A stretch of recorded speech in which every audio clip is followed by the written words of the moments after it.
At 78, I've learned a simple trick. When someone tries to drag you where you don't belong, you don't pull back. You step aside and let them carry their own weight to the floor. It isn't cruelty, it's physics, and a little bit of dignity.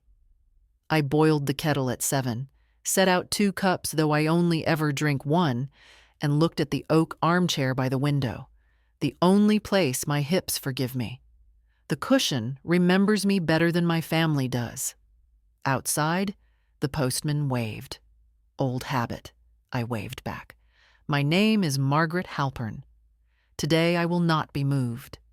Morning makes everything look cleaner than it is. The curtains still hold the faint smell of lemon soap. My hands do the old routines without asking me. Open the tin, measure the leaves, warm the pot. When the kettle clicked, I poured and waited for the tea to darken into something honest.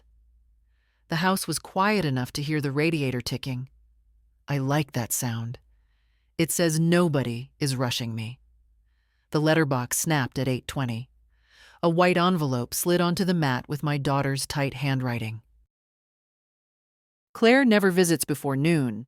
She manages schedules the way other people stack plates, fast and without looking. I slit the envelope with a butter knife. Mum, Adam will drop by to help you clear some space. Don't fuss. We'll be there at 4. No, please. No, would that suit you? Just will. I set the note by the sugar bowl and counted to 10, a habit from my years at the post office when men shouted about parcels as if I'd kept them personally. 4 o'clock was hours away. I could have said no. The phone sat on the counter like a dog that knows its name but won't come. I made a list instead. Keep the winter coats, donate the extra glassware, ignore any talk of heirlooms finding a new home. The chair wasn't going anywhere. The chair is my husband's weight still living in the wood. I whispered, "You're not up for grabs, are you?" The chair kept its counsel. At 11, I watered the spider plant and put a biscuit on a plate I didn't plan to share. It isn't stingy to be careful, it's survival. People think a widow will agree if you speak quickly enough. I move slowly on purpose. It makes the truth show its face.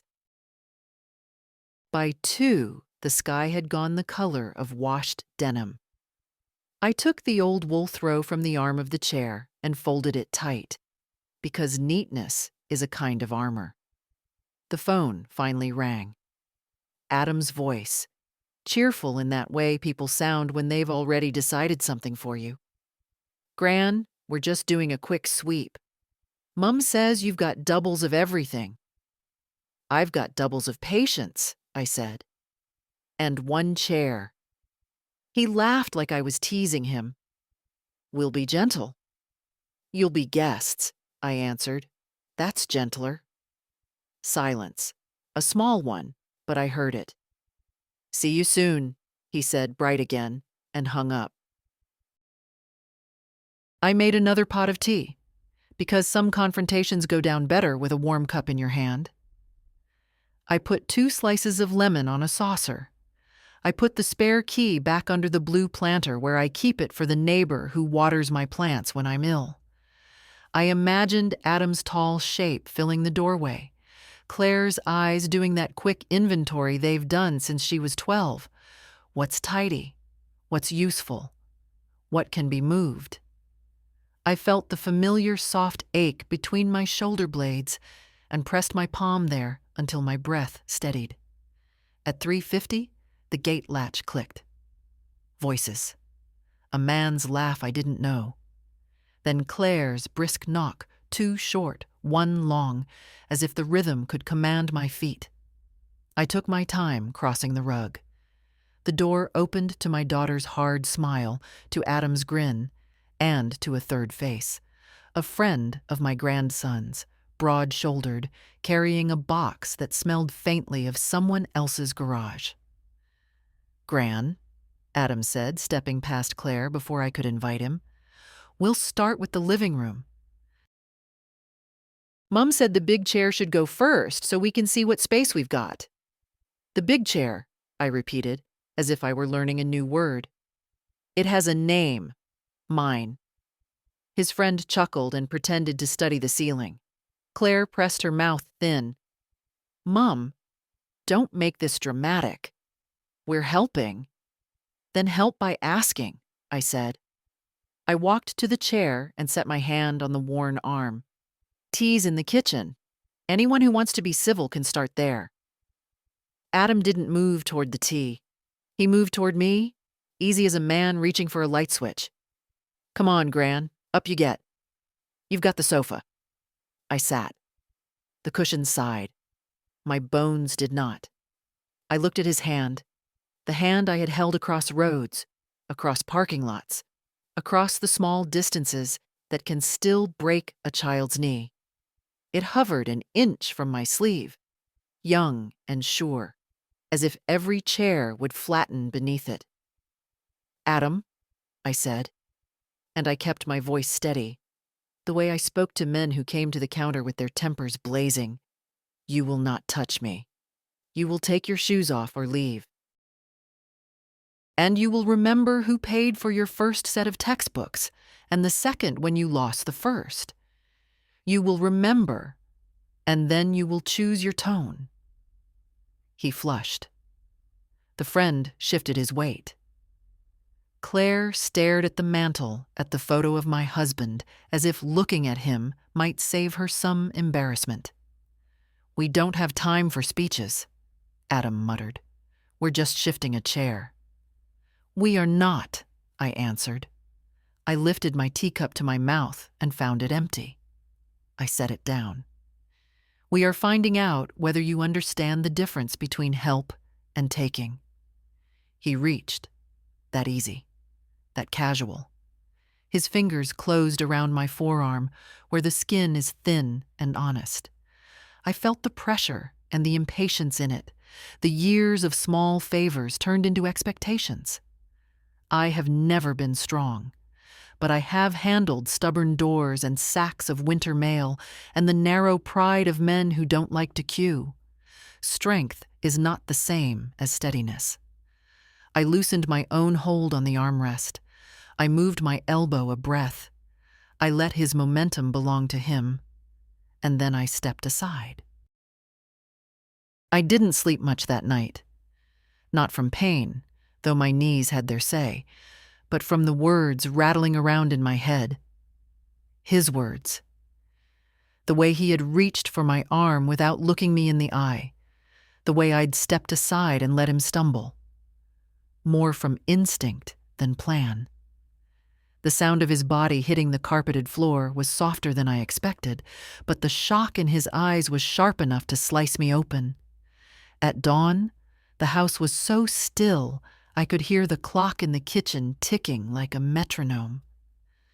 I shuffled to the kettle, put it on, and sat down without turning on the light. The sky outside the window was pale and tired, like me. When the tea was ready, I carried the cup to my chair. The same one he'd tried to pull me out of. My chair, bought by my late husband when I turned 60, a seat that had molded to my shape over the years. I sat, hands curled around the cup, and stared at the photograph on the mantel. Charles, standing on the deck of that little fishing boat, grinning with the kind of pride only a man who'd just fixed an engine with nothing but a wrench and swearing could have. He'd warned me more than once that giving too much to our boy would turn into a habit. For him, not for me. You can't teach gratitude with a checkbook, May, he'd said. I'd laughed back then, certain that love and help were the same thing. By 9, the phone had rung twice. Once it was him, my son, not even 24 hours since he'd raised his voice at me in my own kitchen. And once it was his wife. I let both calls go. Instead, I opened the little desk drawer where I keep my bank papers. Neat folders, years of deposits and withdrawals, All the proof of how much of my life I'd poured into theirs. Mortgage payments with my signature. School fees. Medical bills. A set of golf clubs for his birthday when he was finally closing that big deal. A deal that never seemed to materialize. As I traced the lines of ink on those receipts, I felt something in my chest change. Not harden, exactly. More like shift into place. A spine I'd misplaced. By 11, I was at the bank. I'd dressed for it too. Not for him, not for them, but for me. Blue skirt, cream blouse, the good brooch Charles had given me on our 40th. The teller recognized me. They always do in small towns. I'd like to cancel every automatic transfer to my son's accounts, I told her, steady and polite. Her eyebrows went up, but she nodded. All of them, Mrs. Keaton? All, I said. And I'll need to revoke his access to my accounts, power of attorney included. It took paperwork. It took a long wait in one of those upholstered chairs that smell faintly of disinfectant and pen ink. But when I walked out, the air felt different.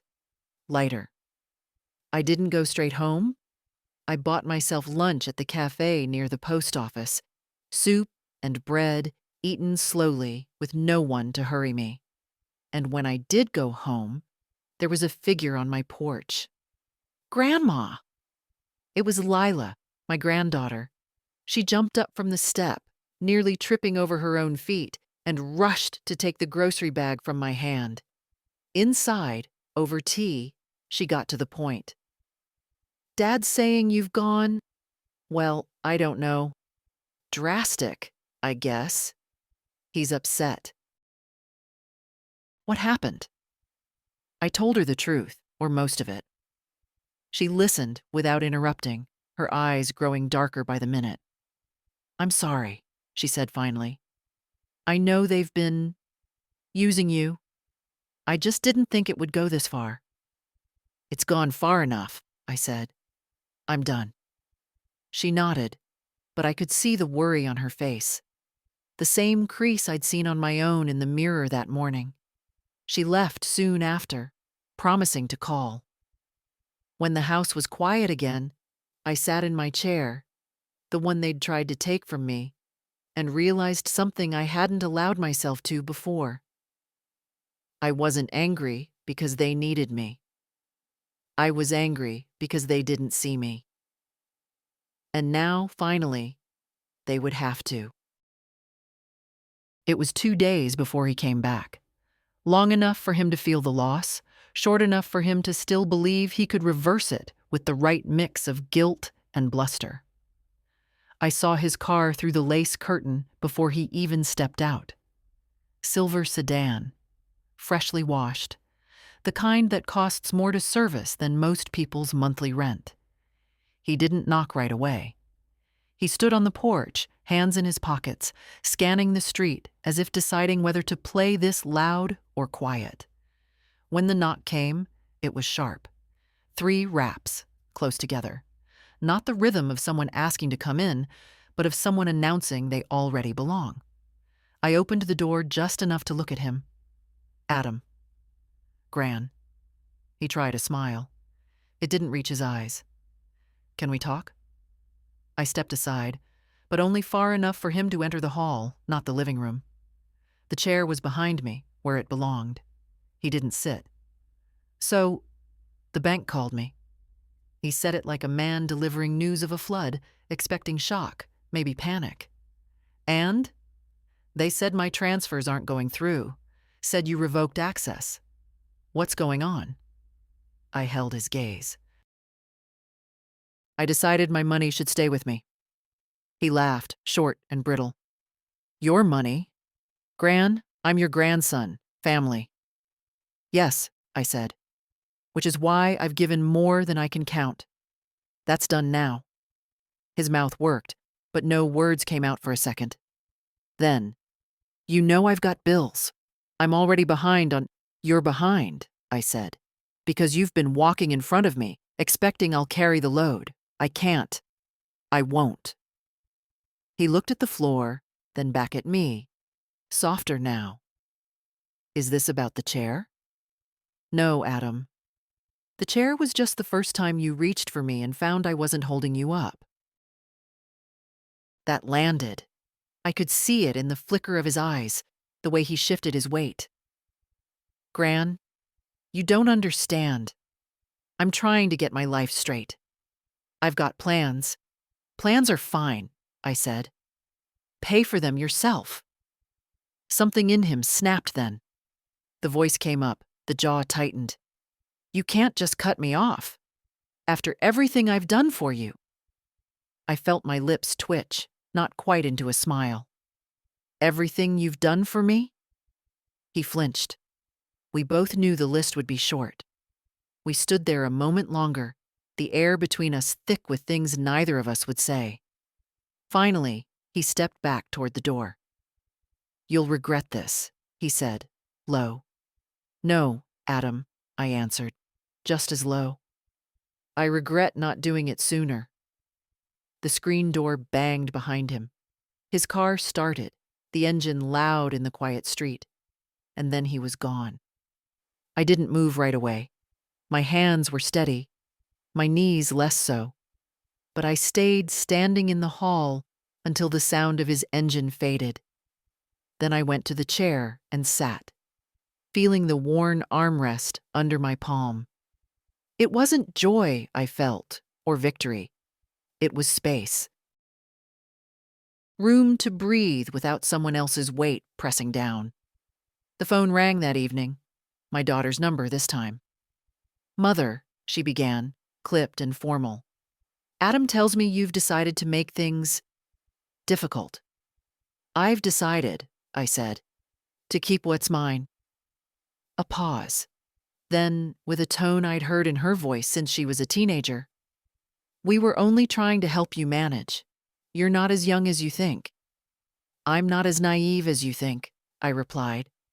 She inhaled sharply. Well, if you're going to be stubborn, I suppose we can't stop you. No, I said. You can't. When I hung up, the house was silent again. I sipped my tea, the steam curling in the lamplight, and for the first time in years, I realized I was waiting for no one. That night, I slept. Really slept. By Sunday afternoon, I had counted 3 separate calls from numbers I didn't recognize. I let them ring. People who really need you will leave a message. People who want something usually hang up and try again later. When the 4th call came, I answered without thinking. Mrs. Keaton? The voice was bright, rehearsed, the kind they use when they're about to ask you to change your mind. This is Emily. I'm Adam's friend. She lingered on the last word as if testing how it might sound. He's a little upset. He feels like there's been some kind of misunderstanding. There hasn't, I said. She laughed lightly.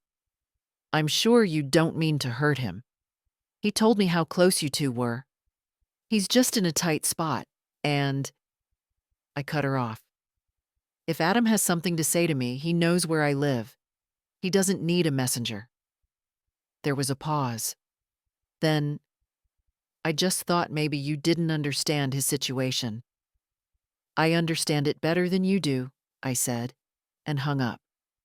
I made myself a sandwich, took it out to the porch, and watched the street.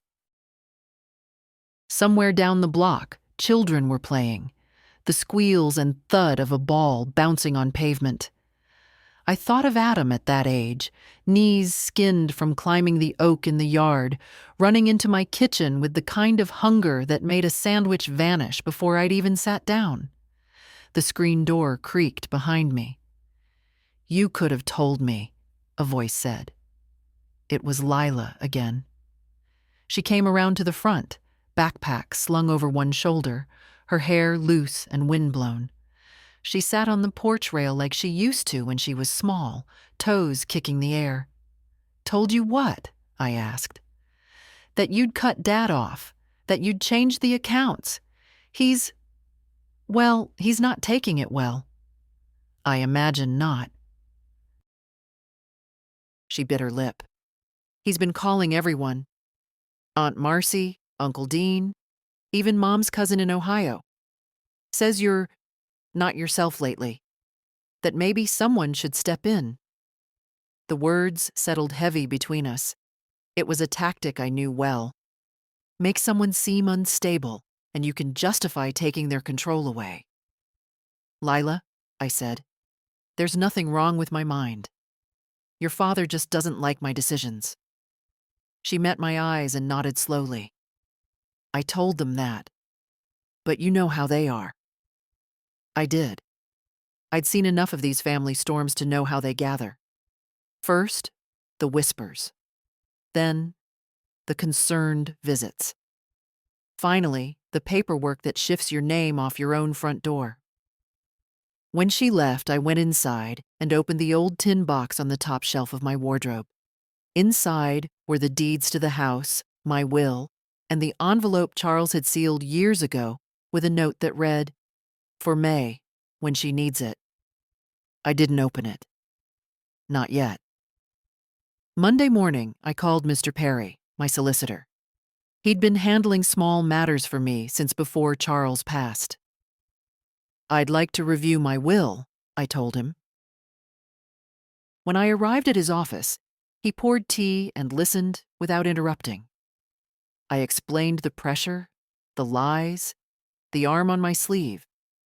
His eyes hardened, but his voice stayed gentle. We can put the house into a living trust, he said. Appoint a trustee you actually trust. Make it so no one can touch it without your consent. And if they try? I asked. They'll fail, he said simply. By the time I left, my affairs were cleaner than they'd been in years. My bank accounts were solely in my name, my home protected, my will rewritten to benefit the local library and a scholarship fund, not the people who saw me as a resource to tap. Back at home, I brewed tea and sat in the chair. The late sun was laying gold across the carpet. My hands rested on the armrests, palms flat, as if holding the seat steady. They could talk. They could whisper. They could send friends and cousins and anyone else they liked to knock at my door. But I was not moving. They came together on a Thursday afternoon, the way salesmen travel in pairs, so one can talk while the other watches your face. I heard the car before I saw them. The slam of two doors, quick footsteps up the path. My daughter first. Coat unbuttoned, her hair pulled back tight enough to make her look even sterner. Adam followed a pace behind, hands in his pockets, his mouth set in a straight line. "Mother," Claire said, stepping over the threshold without waiting to be asked. "We need to talk." "I see," I answered, not moving from the doorway. "About what?" She shot a look at Adam. He took the cue. "About this situation," he said. "You're making things harder than they need to be." "Harder for who?" "For all of us," Claire said sharply. "Cutting us off without warning, changing your will. Yes, I know about that. It's hurtful and unnecessary." I closed the door behind them and stood still. Unnecessary for whom? The people who thought my money would last forever? Or the people who thought I wouldn't notice how I'm spoken to in my own house? Adam sighed. That long-suffering sound I used to hear when he was a boy, asked to do his homework before going out to play. "Gran, no one's trying to hurt you. But you're overreacting. One bad afternoon doesn't erase all the years, doesn't it?" I cut in. "Do you know how many years I've been told I'm overreacting every time I said no?" Claire stepped forward. "This isn't about the chair." "You're right," I said. "It's about respect, which has been missing longer than you're willing to admit." Her eyes narrowed. "We're your family." "Family doesn't grab your arm to move you like furniture," I said quietly. "Family doesn't send strangers to talk sense into you Family doesn't start calling lawyers behind your back. She hesitated just a moment, just long enough for me to see she'd been caught out. We were concerned, she said finally. Concerned enough to take my choices away, I replied. That's not concern, Claire. That's control. Adam shifted his weight. Gran, come on. You're making this into a battle. We just want things back the way they were. I met his eyes. Back the way they were means me paying while you take. That's over. Claire's voice rose. You'd really rather cut your own daughter and grandson out of your life than help us when we need it? I didn't raise mine. I'd rather keep my dignity than trade it for the chance to be tolerated in your lives. The room went still. Adam's eyes flickered to the chair. Claire's lips pressed tight. I could feel the distance between us, a gap that had been there for years but now stood bare in the middle of my living room. I think we should go, Adam muttered. Claire looked at me for a long second, as if trying to memorize this version of me, the one who wouldn't budge. Then she turned on her heel. At the door, Adam paused. You know, he said, one day you're going to need us. Maybe, I said, but I'll never need you like you think I do. The door shut. Their car rolled away. I sat down in the chair, feeling its familiar shape hold me. Outside, the late light fell across the path they'd just walked, gilding the edges of the world I had decided to keep for myself.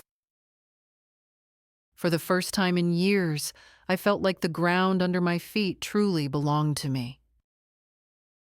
It was a week before I saw him again. That was enough time for my garden to start showing its spring colors. Tulips just tipping open, daffodils standing tall as if they owned the place. I'd been pruning the roses when I heard the crunch of tires on gravel. I stood up slowly, brush clippers still in my hand. The silver sedan was back, but this time it wasn't alone. A black pickup pulled in behind it, the kind with mud still caked on the wheel arches. Adam climbed out first, sunglasses on though the day was overcast. 2 men followed from the truck, both young, both built like they'd been paid to move other people's belongings for a living.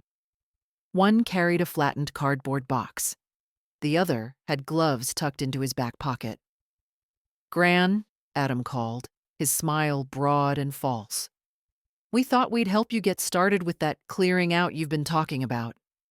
I haven't been talking about it, I said. He ignored me, walking up the path as if he owned it. The 2 friends trailed behind, glancing at each other like they were in on a joke I hadn't heard. Inside, the air was cool from the morning's rain. I'd left the front door unlocked, my mistake, and Adam pushed it open without asking. Let's start in the living room, he said. Get the big stuff done first. I stayed in the doorway. There's nothing in here that needs moving. That's not what Mum said, he replied. She's worried about you tripping over things. We're doing you a favor. His friends began looking around, their eyes settling on the oak chair in its spot by the window. I stepped past them, slowly, and put my hand on the armrest. No one touches this. Adam's smile thinned. Gran, it's just a chair. It's my chair, I said. And you're guests in my home. Start acting like it. One of the friends, the taller one, muttered, Man, let's just take it and go. Adam didn't tell him to be quiet. He took a step closer instead. You're making this harder than it has to be. We're trying to help. You're trying to take, I answered. The shorter friend snorted. Same thing, ain't it? I looked at Adam. Get them out of my house. He shook his head, and the smile vanished. We're doing this today, whether you like it or not. My fingers tightened on the chair. I could feel the smooth dip in the wood where Charles's hand had rested for years, I thought of all the evenings we'd sat here together, him with a book, me with my knitting, the world outside our window. "You're not moving this chair," I said. Adam came forward, closing the space between us until I could smell the faint tang of cologne he'd probably borrowed from a friend. "Gran, you can sit on the sofa for once. Come on." "I'll sit where I choose," I told him.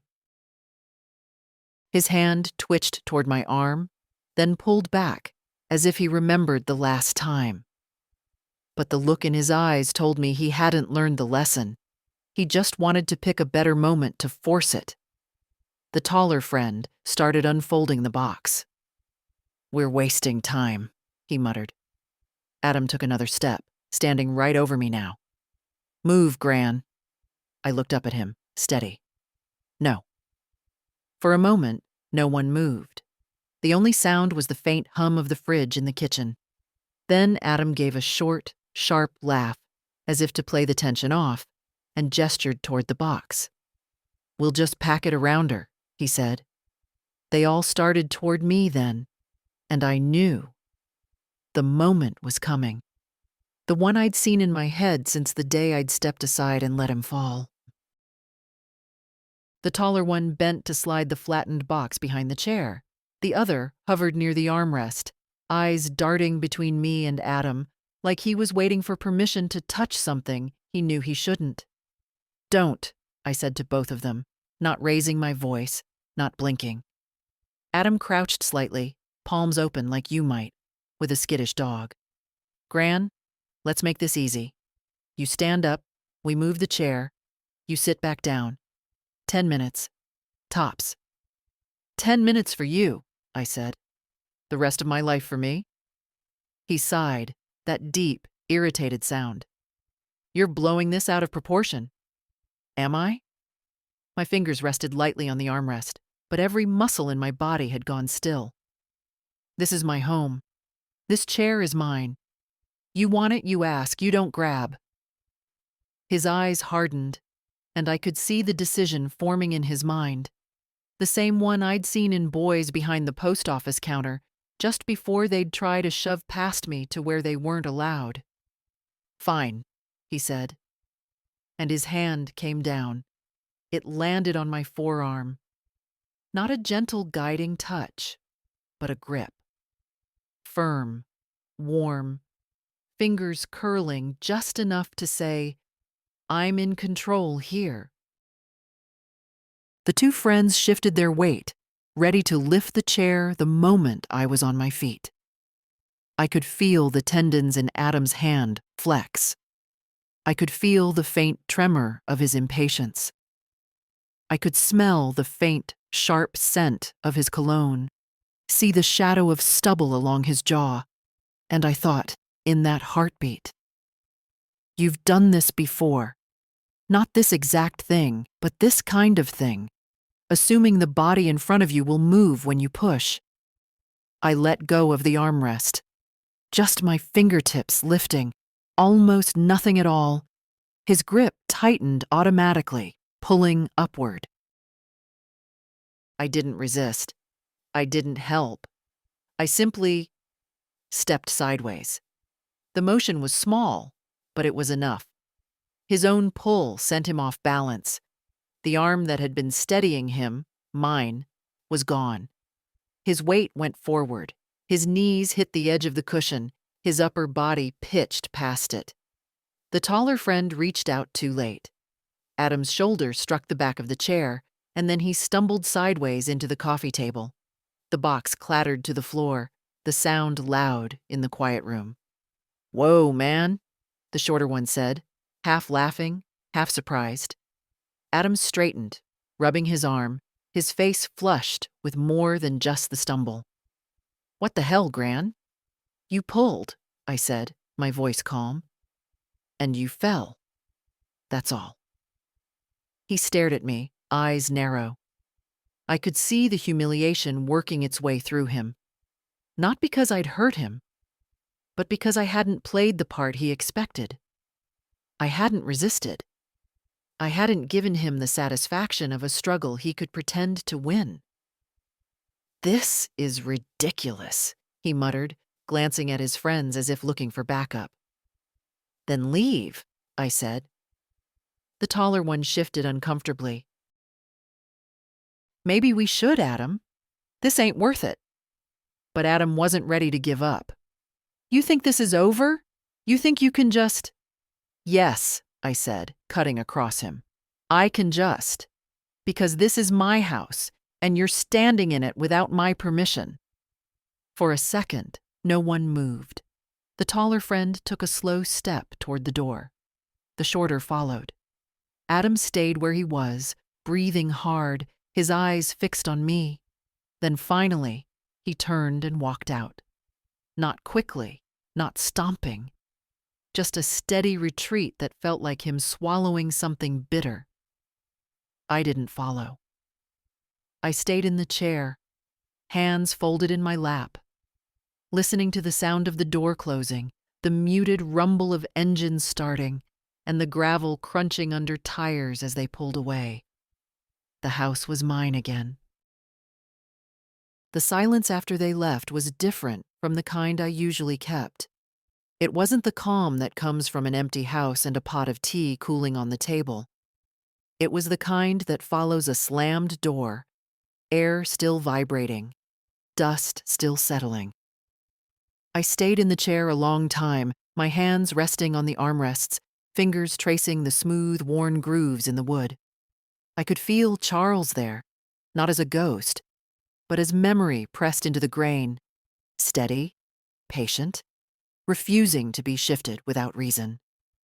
Outside, a neighbor's dog barked once, then again. Somewhere down the block, a lawnmower started up. The ordinary world kept going, but in my living room, the air still carried the faint scent of Adam's cologne and the sharper, heavier tang of his frustration. I should have been shaking. Maybe 10 years ago I would have been. But my breath was even, my heart steady. I'd spent a lifetime smoothing over other people's tempers. This time, I'd stepped aside and let the temper fall where it belonged. The coffee table still sat a little askew from where Adam had bumped it. I reached down, straightened it, and smoothed the runner on top with the flat of my palm. There. Right again. In the kitchen, I filled the kettle. The familiar sound of the burner clicking on grounded me. I chose the good china cup, the one with the faint blue pattern around the rim. If you're going to drink victory tea, it might as well be in style. As the water heated, I thought about the last year, the small moments I'd ignored, the casual way Adam would pick up something from my shelf without asking, the way Claire would rearrange my cupboards when she visited, saying she was making it easier for me. Little trespasses, smoothed over with smiles. Each one a quiet rehearsal for today. The kettle clicked off. I poured the water over the leaves, watching them bloom and darken the liquid. In that simple swirl, I could see the truth. I had been training them to treat me this way. Every unspoken protest, every polite smile at a rudeness had been a kind of permission. Not anymore. I carried my cup back to the chair, sat down, and let the steam curl up into my face. The late afternoon light came through the lace curtains, scattering patterns on the carpet. The chair cradled me as it always had, the seat giving just enough under my weight, holding me steady. I knew Adam would be on the phone already. To Claire, to anyone who'd listen. The story would shift, tilt in his favor. In his version, I'd been stubborn, unreasonable, maybe even unstable. That was how these things went. But I also knew this. Every person he called was another person who'd hear my name, and maybe they'd remember the woman they'd met at the post office, the one who handled parcels and tempers with the same unflappable care. Maybe they'd wonder why she would suddenly draw such a hard line.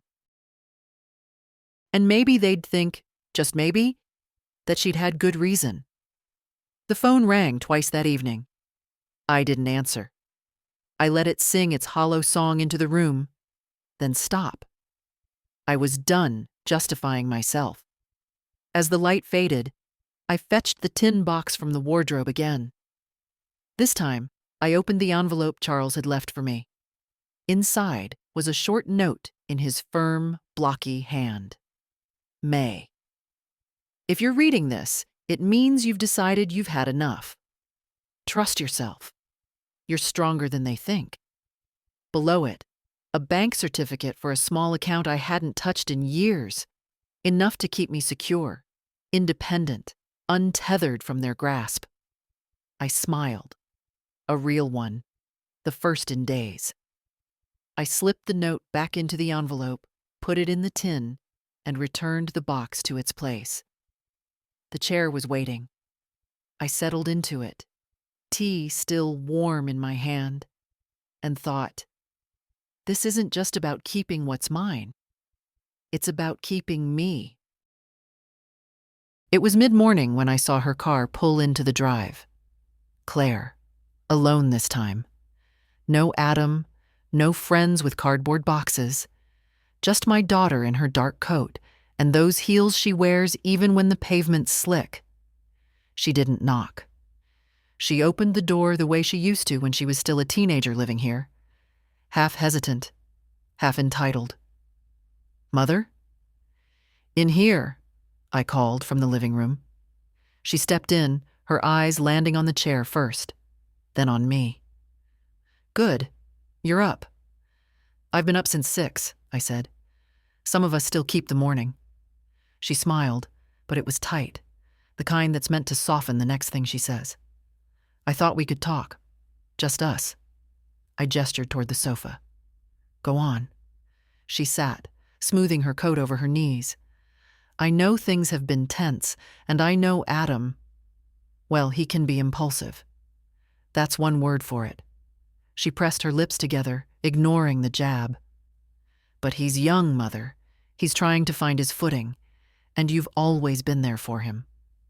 I've been there for both of you, I said. Yes, she admitted, and maybe we've leaned on you more than we should have. But cutting us out entirely. I haven't cut you out, I said. I've drawn a line. She leaned forward, hands clasped. Do you know what people are saying? They think you're angry, that you're pushing family away, that maybe you're not thinking things through. I've thought about nothing else, I said. She looked down at her hands. We're your family, Mom. Adam's your only grandson. He's made mistakes, but he loves you. Love doesn't grab my arm to move me out of my own chair, I said evenly. Her head came up fast. He didn't mean, I don't care what he meant, I care what he did. She exhaled through her nose, like she used to when she was a child denied some treat. You've always been stubborn. I've always been steady, I corrected. We sat in silence for a moment. The old clock on the mantel ticked loud in the pause. Finally, she said, Adam's in trouble financially. If you could just help him get through this rough patch. Claire, I said, you've been telling me he's in a rough patch for 10 years.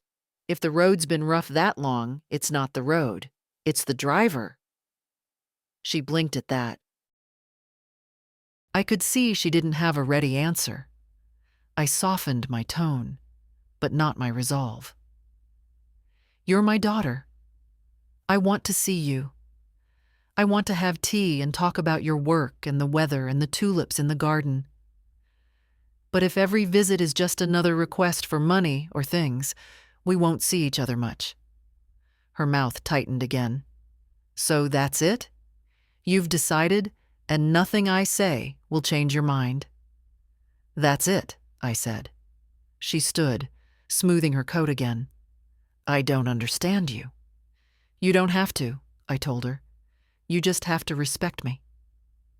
For a moment she stood there, eyes searching mine for some hint of weakness. Then she turned and walked to the door. I'll tell Adam you said hello? I didn't, I replied. The door closed softly behind her. I stayed in the chair, listening to her car pull away.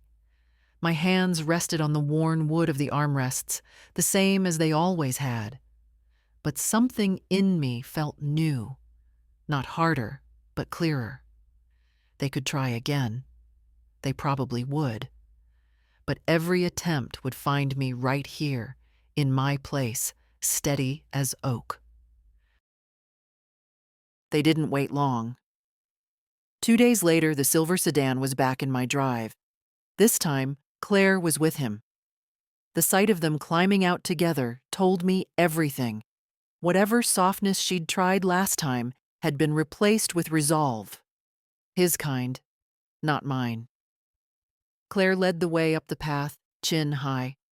Adam followed, hands stuffed deep in his jacket pockets. Neither looked like they'd come for tea. I opened the door before they could knock. "You're back," I said. "We need to settle this," Claire said, stepping past me. "It's gotten out of hand." Adam brushed in behind her, eyes sweeping the room until they landed on the chair. He didn't bother to hide his focus. I closed the door. "What exactly needs settling?" "You keeping things you don't need," Adam said flatly. "Need has nothing to do with it," I said. "It's mine." Claire crossed her arms.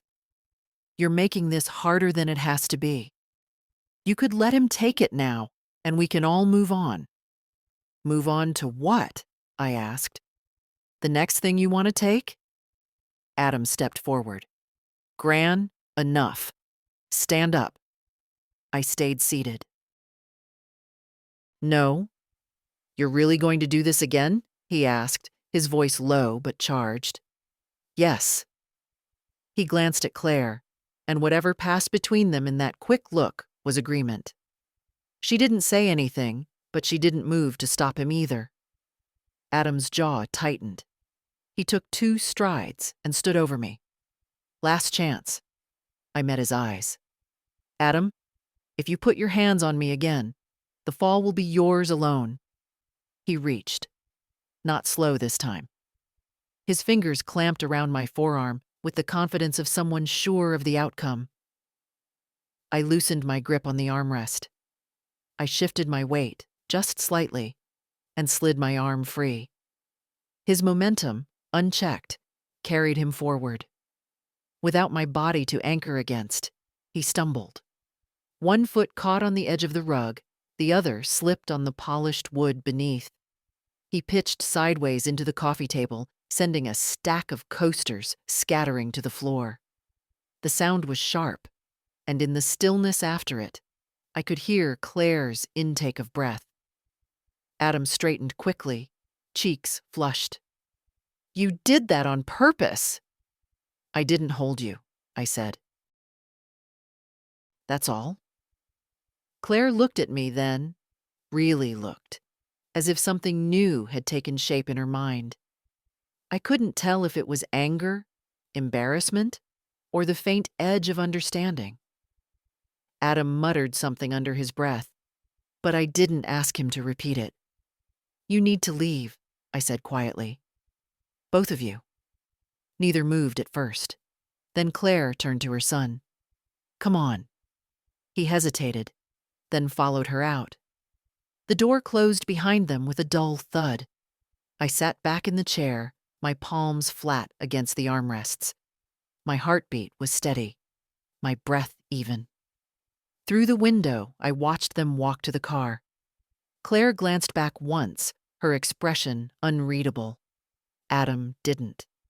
The sedan pulled away, and the sound of it faded down the street. The house was mine again, and this time, I knew the lesson had landed. Not because I'd forced it on them, but because I'd refused to be moved. The house felt different after they left. Not quieter, it had always been quiet, but clearer, as if some long fog had finally burned off. I made tea, not because I needed it, but because the sound of the kettle and the warm weight of the cup grounded me. From the chair, I could see the front gate. No movement. No shadow on the path. By the next morning, the phone started again. Aunt Marcy called first. Her voice dipped in concern like a spoon in syrup. "I just want to make sure you're all right, dear.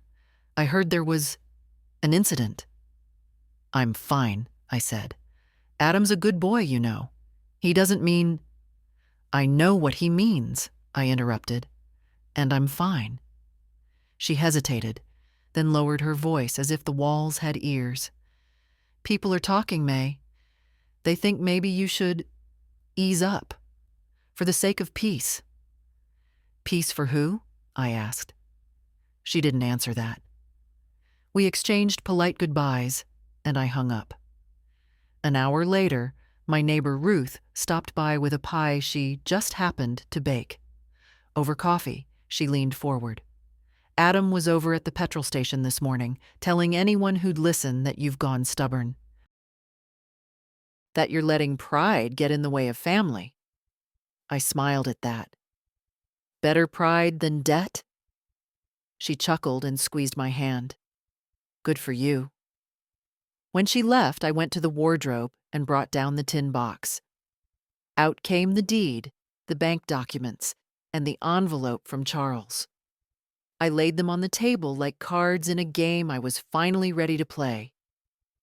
That afternoon, I called Mr. Perry again. "Let's move forward with securing the trust," I told him. He had the papers ready the next day. At his office, I signed my name where he pointed. The trust was formal now, the terms clear. The house and its contents were mine for as long as I lived, untouchable without my written consent. Upon my death, they would pass not to Adam or Claire, but to the local library's literacy program.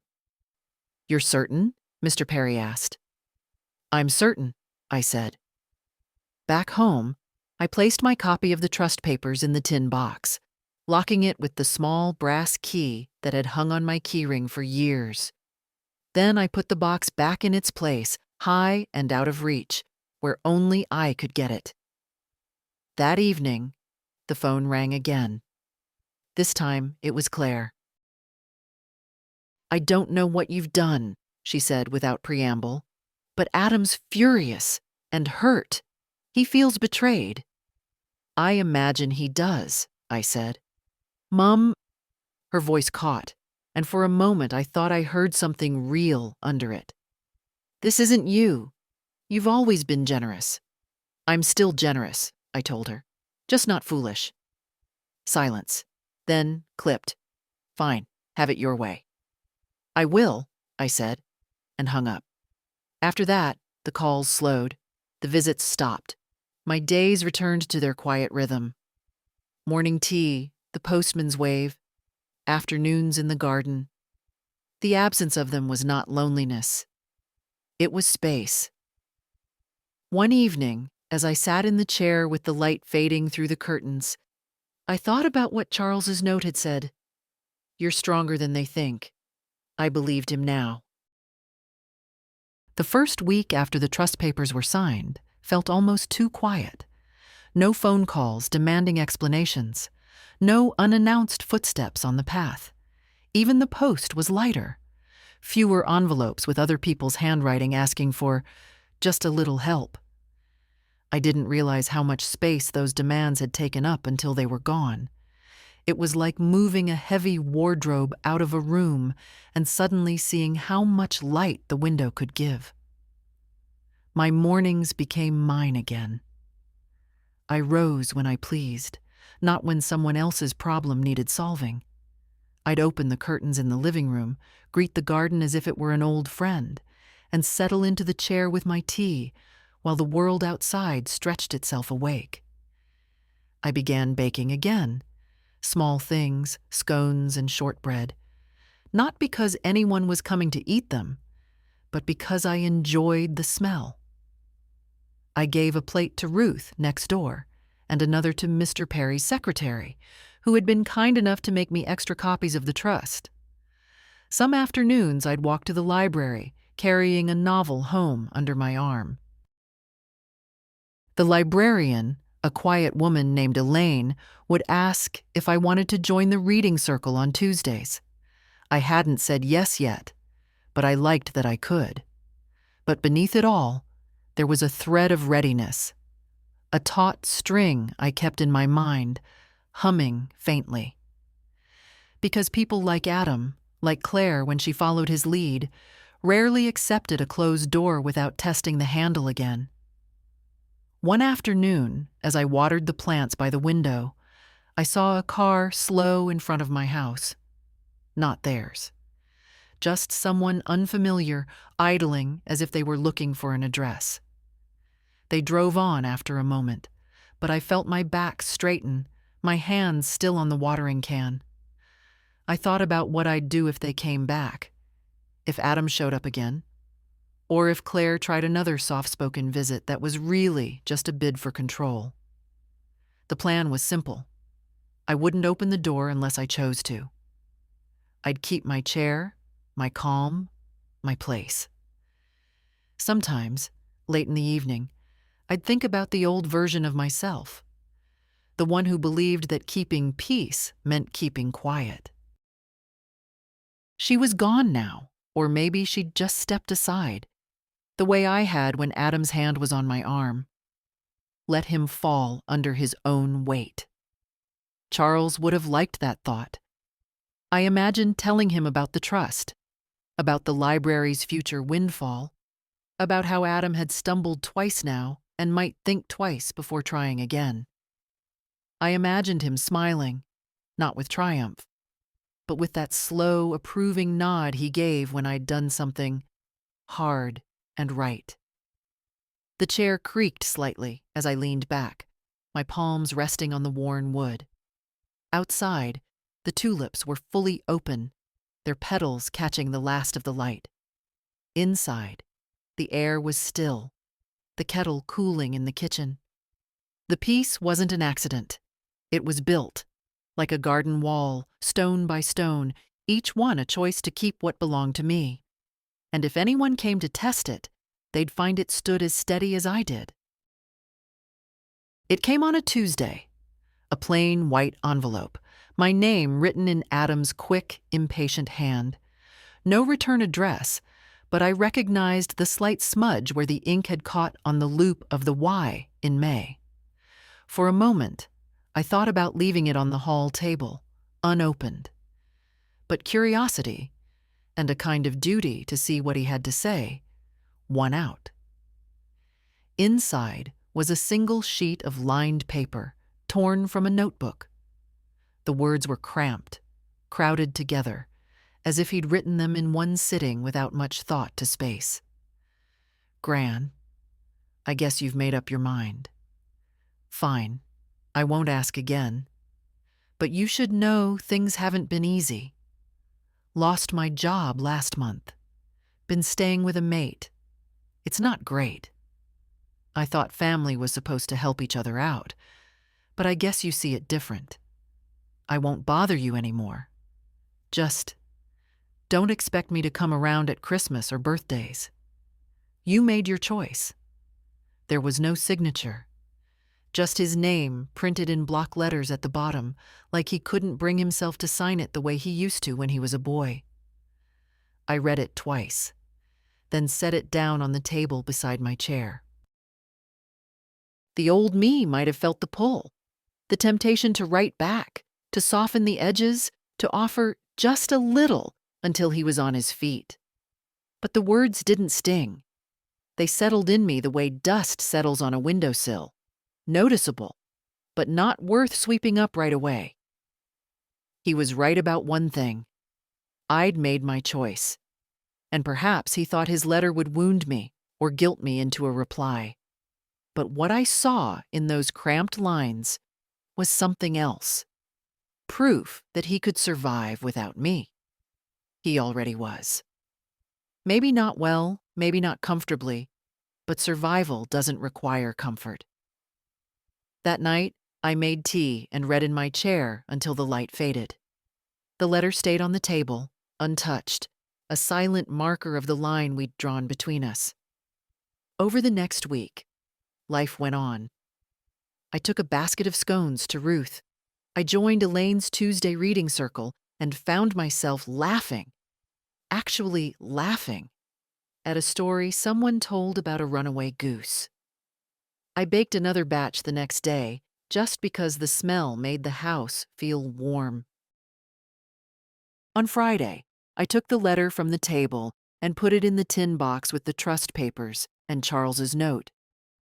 Not because I needed to keep it safe, but because it belonged to this new chapter of my life.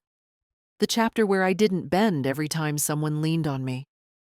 The tulips in the garden had begun to drop their petals, leaving small yellow cups on the soil.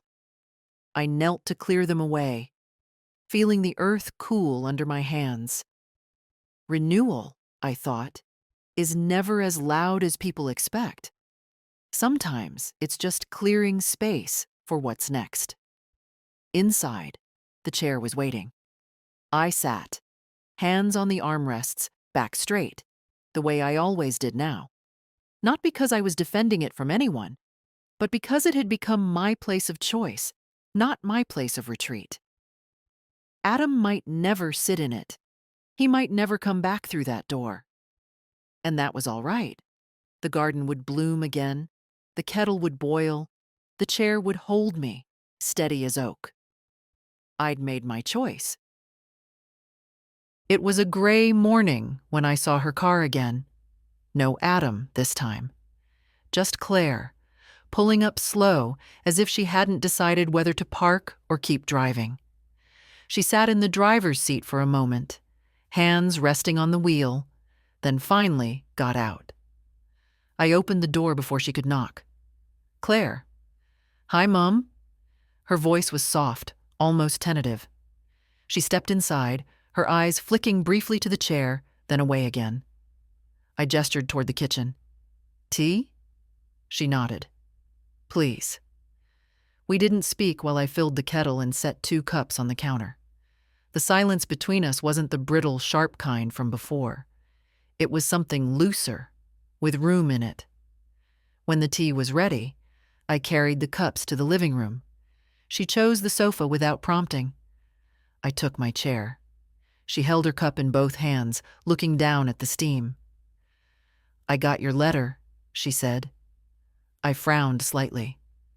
I didn't send you a letter. From Adam, she clarified. He sent me a copy of what he wrote to you, said I should know why he's upset. And do you? I asked.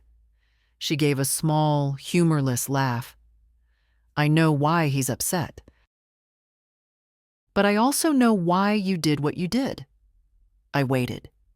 She looked up then, meeting my eyes. When you told me you'd put the house in trust, I thought it was cruel, like you were cutting us out just to make a point. But after the other day, she stopped, shook her head. I saw the way he grabbed you, the way he acted like it was his right, and I realized I've done that too. Not physically, but in other ways. I didn't let my face soften yet. Go on? She took a breath. You've always been there, Mom. Always ready to help even when we didn't deserve it. And we've treated it like a given. Like something we could take without asking. I sipped my tea, the warmth steady in my hands. And what do you think about that now? Her voice dropped. I think you were right to stop it, even if it hurt. I didn't answer right away. The clock ticked. Somewhere outside, a bird called once, then again. Finally, I said, understanding is the first step. Respect is the next. She nodded slowly. I'm trying. We finished our tea without much more talk. When she stood to leave, she hesitated by the door. I don't know if Adam will ever come around, she said. That's his choice, I replied. She gave me a long look, part regret, part something else I couldn't name, then stepped out into the cool air. I watched her drive away, the car shrinking down the street until it turned the corner and was gone. Back in the living room, I sat in the chair, the cushion giving under me in its familiar way. For the first time in years, I felt that maybe a bridge hadn't been burned completely. Maybe it had just been closed for repairs. The peace in the house was still mine. But now I wondered if one day I might open the door and let someone in without wondering what they wanted to take. Not today, not tomorrow, but maybe. Spring deepened. The tulips gave way to irises, the irises to roses. The air carried that warm green smell that makes you want to throw every window open. I spent my mornings in the garden, my afternoons in the chair, and my evenings in the soft company of books. Claire called twice in the weeks that followed. Short conversations about the weather, about Ruth's new puppy, about the fact that the library's literacy program had made the local paper. She didn't ask for anything I didn't offer. We were finding a new rhythm, one that left space for both of us to stand on our own feet. Adam didn't call. His silence no longer stung. It was simply a fact, like the rain on a Monday or the postman's early arrival.